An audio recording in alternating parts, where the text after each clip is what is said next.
Je vous demande d'accueillir Johnny Byrne, s'il vous plaît. Ah, pardon. Merci, bonsoir. Johnny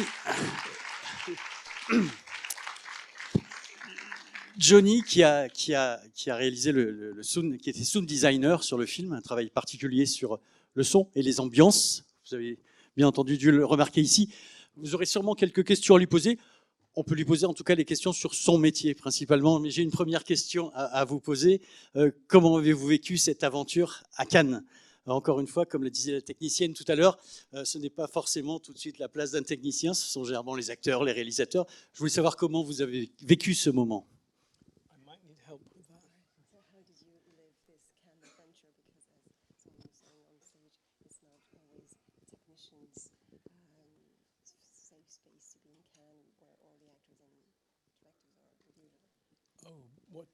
How did I enjoy the journey of being? Well, I've never had hair and makeup before, but it's been very enjoyable. I think I think it surprised Jonathan and it surprised myself how many people have found this film accessible, because I think Jonathan would sometimes prefer a film to be more difficult for people to. So I think it was a surprise, the reception we got, I think, but I've been enjoying it. So is that on point? Yes, perfectly.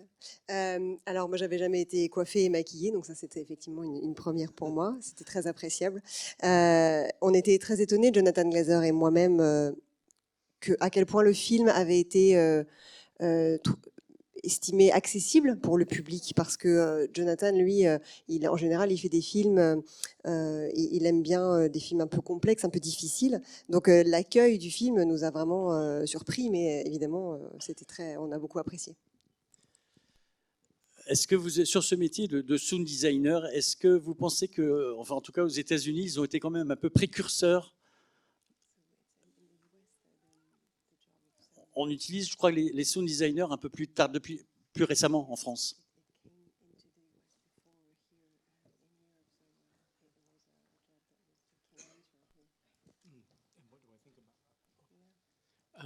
Oui, I think sound designer commençait avec Le Godfather, Walter Murch en 1972, avec le son de le train dans the very awful scene in the restaurant. And oui, et puis le film Apocalypse Now. Oui. And oui, j'espère que c'est bon. C'est un homme qui parlait tout or everything to do with the thought of sound in a film, and how you record it, and how you use the sound in the film, and how you present it to the audience. And I think the sound people need to do more thought, into understanding that there is one word for it, because it's more common now for there to be a sound designer who looks after the sound of a film than just an editor and a re-recording mixer, particularly with advances in software making it more simple to do so. Oui, ça a commencé donc avec Walter Murch, qui était un des premiers vrais concepteurs sonores, sound designers aux États-Unis. Donc avec cette scène dans Le Parrain 2, je crois, ça, avec une scène terrible avec un bruit de train. Et ensuite avec Apocalypse Now. Et c'est bien qu'on ait cette réflexion sur le son, qu'on apprenne à réfléchir comment enregistrer le son, comment le produire, et ensuite comment le présenter au public. Et c'est bien qu'on ait un terme maintenant, une profession consacrée, parce que ça n'est pas que un travail de montage et de post-production, de réenregistrement après. Je me permets une question. Je fais passer juste le micro juste après, si vous le voulez bien. Quel est votre rapport? Comment travaillez-vous avec le mixeur, ou c'est l'ingénieur du son, le mixeur du film réellement? Qui a le dernier mot un peu entre ce travail? Ça reste le réalisateur, Quel est son rapport avec le mix? Normalement, le réalisateur demandait à moi qui est la personne qui gagnait le son in production. And so puis j'ai choisi lui ou elle. Vous choisissez le mixeur. Oui. C'est d'abord vous travaillez d'abord avec le réalisateur sur ce projet, il a décidé de travailler avec vous, et ensuite vous décidez avec l'équipe que vous allez vous entourer. Vous entourez avec une équipe, et c'est vous qui choisissez. Oui, normalement, parce que le projet que je fais, normalement, je commence un an avant Oui. le film. So, yes, I normally choose that guy. Ah bien. Si, c'est bien. Félicitations en tous les cas.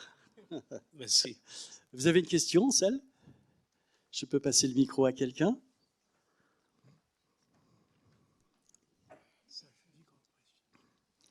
Oui, j'arrive tout de suite, merci. S'il vous plaît, pouvez-vous lever? Merci. Bonjour, merci beaucoup. J'avais une question à vous poser quant à la préparation que vous avez faite sur l'environnement sonore, savoir s'il y avait eu tout un travail de recherche pour savoir concrètement ce que c'était que d'habiter à côté d'un camp de concentration du point de vue sonore, parce qu'on entend des coups de feu tout le temps, on entend des bruits tout le temps, et je me suis demandé tout au long du film si c'était concrètement comme ça que ça se passait ou si c'était un effet que vous aviez choisi d'inclure dans le film, pour en renforcer la puissance, le contraste avec la situation des personnages, etc.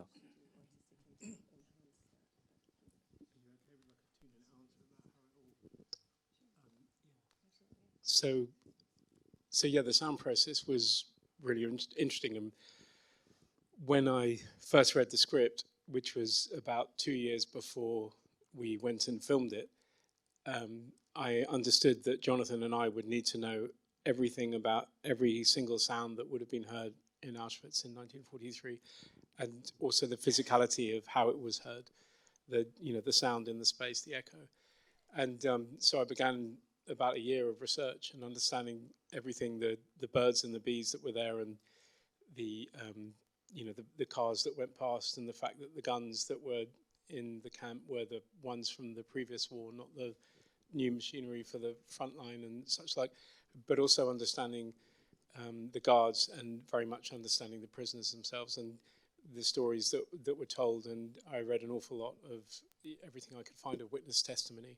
I'd made an enormous library of specific events that to some degree we went and reenacted in environments that sounded correct for the distance and the shape of what we were hearing over the wall.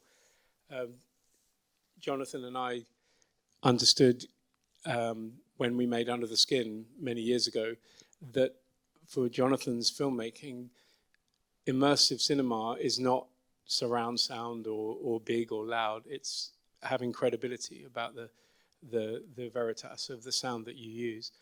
So it was incredibly important to have sound that had a truth to it. And we really understood that if we had anything with bad acting in it, would just slide off the film immediately because it clearly wouldn't work. And there was so we kind of saw it as two films. One, the film that you see, and the second one was the film that you hear. And it's amazing that for a film which relies on sound so heavily, those two sides didn't meet each other until kind of post-production, like 6 months after the shoot at the earliest. And so it was kind of a leap of faith for Jonathan that the film would work eventually. And we went through the formal process of finishing up the film that you saw with as much detail as Jonathan Glazer wants, which is like, a year gone. And then we went through the process of adding on the sounds of the horror and the camp. And that was 3 or 4 months of Jonathan and I editing together. And then we had a screening with a couple of core team members, and the production designer, Chris Oddy, came down. And he said to me afterwards, it sounds still like a country park. This place is very busy, and you haven't done justice to what happened there. There was 80 executions a day by gunfire alone. And this needs to be represented. And so the subsequent screening after that, we had introduced the constant sound of the machinery of the camp, and a lot more, basically. And then we went through the process of mixing the film, and in doing so, this weird phenomena happened where if we played it through from the beginning, it all sounded correct, and everything was normal and as we believed it. But if we ever came in one morning and started playing from, say, 30 minutes in, then it would all sound too loud and all the sounds from the camp, and we thought there was some mistake or that, you know, one of the buttons had moved overnight. But we soon realized, of course, that the film was working, and, you know, that meant that our job was done, really, because obviously we were dialing it out too. So yeah, it was very much a really careful process of making sounds we believed in and placing them incredibly carefully over a long period of time, I think, is the answer. I'll have a little sleep. Donc quand j'ai lu le scénario, donc c'était 2 ans avant qu'on commence à faire le film. Et Jonathan et moi, on a tout de suite compris qu'on avait besoin, oui, de tout savoir sur ce que pouvait être le son et les bruits qu'on entendait dans un camp de concentration en 1943, et même la présence physique de ce son et même l'écho, la façon dont il résonnait. Donc j'ai fait 1 an de recherche sur tous les bruits environnants, y compris les oiseaux, les abeilles, le bruit des voitures, le bruit des vieilles machines, et non pas les machines récentes, mais celles de la guerre précédente.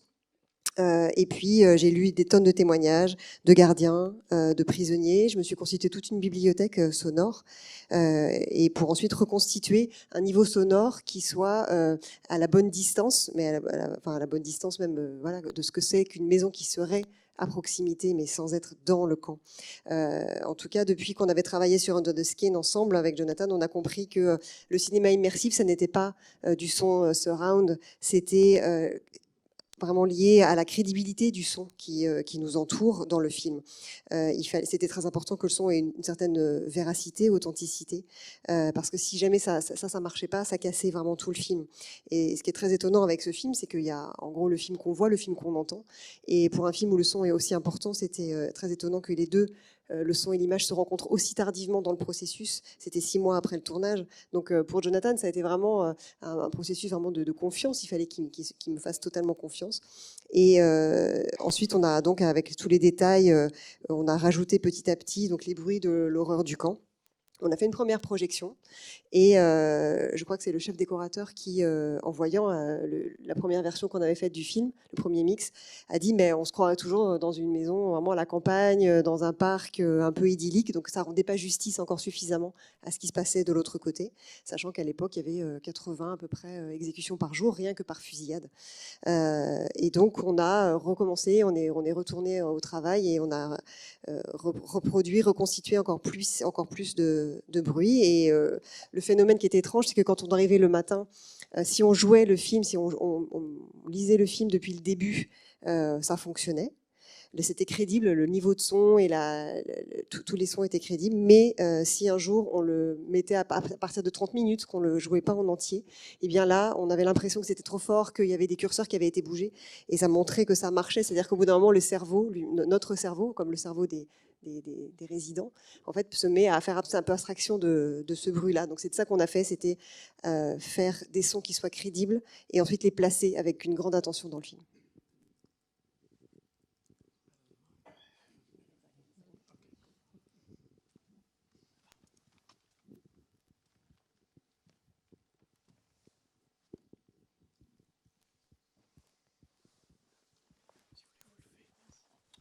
Oui, merci beaucoup pour ce film. Tout d'abord, vous dire que j'ai été particulièrement bouleversée par l'intensité de ce que vous avez exprimé. Et j'avais une question assez simple finalement, de savoir comment vous est venue l'idée de traduire la barbarie, l'innommable, à travers le son. Parce que quand on voit ce film, c'est vraiment brillantissime, mais il fallait avoir l'idée de partir du son. Comment vous est venue cette idée? Vous avez dit que vous avez travaillé avec le réalisateur, Jonathan Glazer. Mais bon, voilà, comment vous est venue cette idée? Voilà, l'origine en fait, ou l'élément déclencheur, ou voilà. Merci. Merci. So I've worked with Jonathan for 25 years, and Jonathan is very keen on sound, and he really understands it. And when we finished Under the Skin, we had established some really good workflows, and he knew very well what we were capable of doing with sound in a film. And when he first sent me the script for this film, The Zone of Interest, the message he sent with it was, if you think Under the Skin was easy, you've got another thing coming, basically, because he had already written it all into the script. That, well, I would say all into it. There would the idea that the constant juxtaposition was always the sound was always Jonathan's intention, to the point that when he was filming it, the crew in Poland asked him a couple of times, when are you going to film the bad stuff, you know? And he said, no, Johnny Byrne is going to sort this out later. So it was definitely always the intention that that would be the way that the film worked. And it was just very interesting because in the original script, there were 3 incidences of hearing something over the fence, and that was kind of about it. And the scene with the flowers where the screen goes to red didn't even exist and was a late addition. Actually, about 3 weeks before we finished the final mix, it was a piece of film editing that we kind of did on the mixing stage. And the sound of the constant energy and machinery of the camp was a process of understanding that we had underplayed in our original thoughts the need to create a constant juxtaposition of the horror. So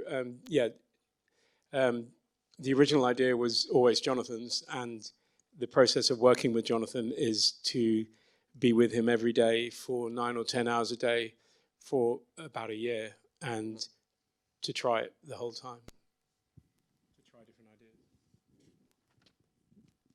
Je travaille avec Jonathan Glazer depuis 25 ans et c'est quelqu'un qui aime beaucoup, qui est très sensible au son et qui le comprend très bien.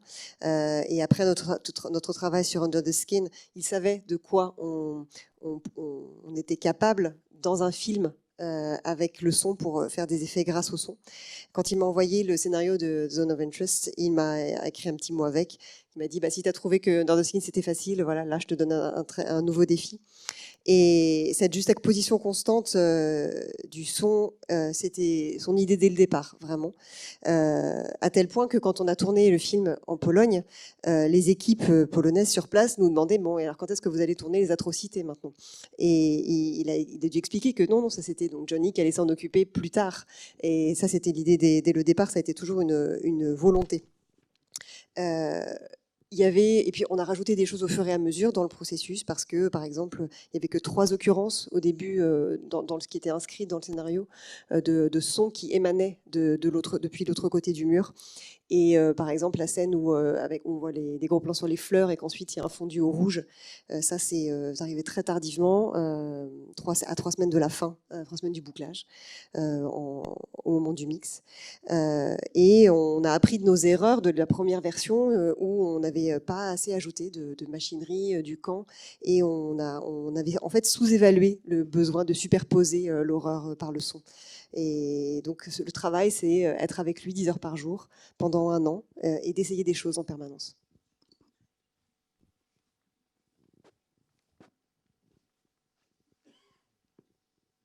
Est-ce qu'il y a une dernière question? Oui.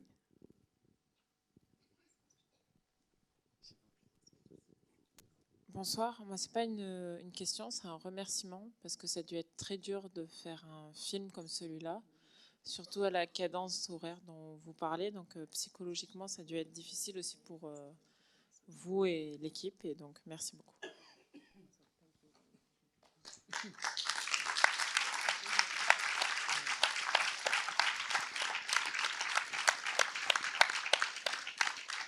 Thank you. It was difficult.